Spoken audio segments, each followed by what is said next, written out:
the moment from school you'll never forget no matter how hard you try. Mine started the day I walked into class as the new kid from another country. And trust me, it went downhill fast. I barely spoke the language, my accent was thick.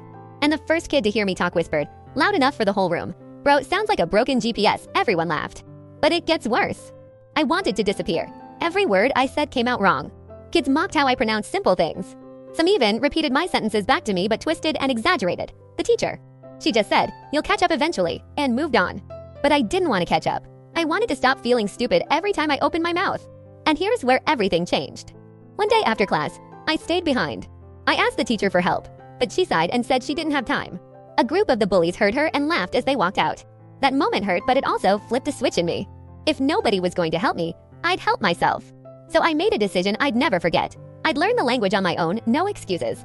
No shortcuts. I watched videos until my eyes burned.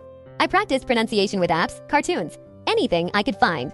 I repeated words out loud thousands of times. Slowly, painfully slowly things clicked. And when I finally understood jokes in class for the first time, it felt like winning a trophy. But the real turning point, when a teacher announced a big exam and said it would be too hard for some students. Everyone looked at me. Even the bullies smirked. That exam became my mission. I studied harder than I ever had in my life. And when the results came back, the class went silent. My name was at the top, highest score. The teacher stared at me like she'd seen a ghost. But the bullies, they avoided eye contact. Until one of them approached me with a question I never expected. "Hey, can you help us study? We're gonna fail." The same kids who mocked my accent were now begging me for help. I could have laughed. I could have said no. But I remembered what it felt like to struggle alone. So I helped them, all of them.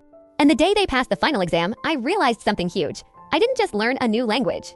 I learned who I wanted to be. The kid they laughed at became the student they relied on. And the accent they mocked. It became the story they can't forget.